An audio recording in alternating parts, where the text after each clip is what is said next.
There are generally two types of barriers that are holding back our consciousness from expansion and evolution. The first type is the exoteric barrier. The word exoteric comes from Greek, exoterikos, meaning outer, outside. Intended for, or likely to be understood by the general public, relating to outsiders. This is the area where all religions want you to be. A blind believer with no knowledge of his real past or future, living to survive just the next day. Paying all taxes and contributions without questioning the system, one who will live happily in his bubble of bread and circus. The second type of barrier is the esoteric. Esoteric comes from Greek, esoterikos, meaning within, or into. It is intended for, or likely to be understood by only a small number of people with specialized knowledge or interest. This is the area where religions offer you their perspective of what the truth is, and they definitely want you to stop at this point. Usually, humans do stop here, because they are given all sort of special gifts, or positions to maintain those religious beliefs.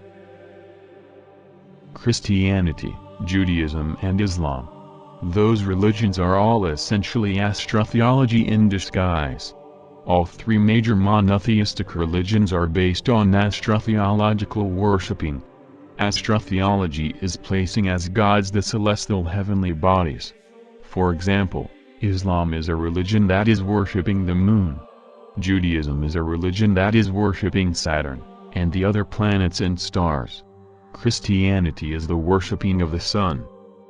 We will take Christianity as an example for our explanation. To understand the roots of Christianity we need to know some Egyptian history. Horus, 2300 BC, was an Egyptian god who represented the sun. The golden bird that makes its track daily around the horizon, Horus zone.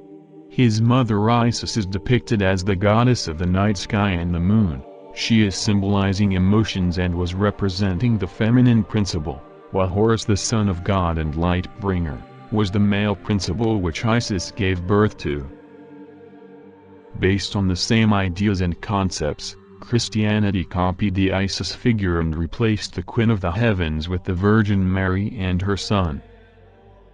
The first was Madonna, then Mary. The similarities between Horus mythology and Jesus are ridiculous. Horus was baptized with water by Enoch. Jesus was baptized with water by John. Horus was born in Anu, the place of bread. Jesus was born in Bethlehem, the house of bread. Horus the Krist. Jesus the Christ. Set and Horus the twin opponents. Satan and Jesus the twin opponents. The star, as the announcer of the child Horus. The star in the east that indicated the birthplace of Jesus. Horus is the type of life eternal. Jesus the type of eternal life. 12 followers of Horus as Harkuti.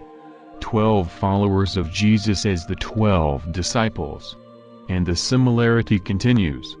But we need to move on. Even if there was a man who wanted to share the path to ascendance with humanity, in no case or form had the top characteristics. The seasons are caused by the tilt of the Earth's rotational axis away or toward the Sun, as it travels through its year-long path around it. Equinoxes are the time or date, twice each year, at which the Sun crosses the celestial equator when day and night are of equal length. Solstices are when the Sun reaches its highest or lowest point in the sky at noon, marked by the longest and shortest days. Precession of the equinox lasts approximately 25,800 years, and there are 12 constellations of the Zodiac.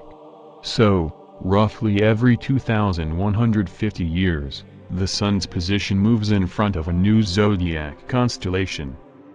Astrologically, from the Scorpio Zodiac, the Sun is rapidly getting closer and closer to its death and in December dies for 3 days, or in other words, stays in Crux constellation, the winter solstice. On 25 December the birth of our Sun restarts. As we all know, spring is the celebration of Easter, What you probably didn't know is that Christianity is always celebrating this, after the spring equinox, after the first full moon, in the first Sunday. Easter Sunday. It's all in the name. East Star Sunday. Yet many don't even see it. The zodiac wheel had major importance for religions and astrology. Taurus period was around 4000 to 2000 BC.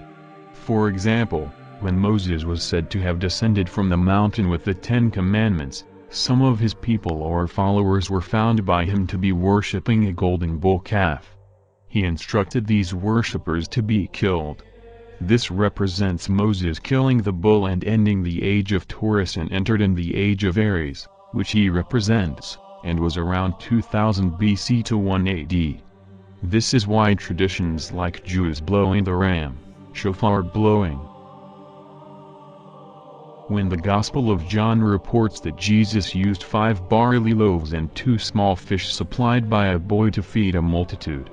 This is the symbol of entering the new age, the age of Pisces, which started from year 1 on the Gregorian calendar. This is why some Christians have the symbol of a fish in the back of their cars and why the Vatican popes were depicted with a fish-like hat.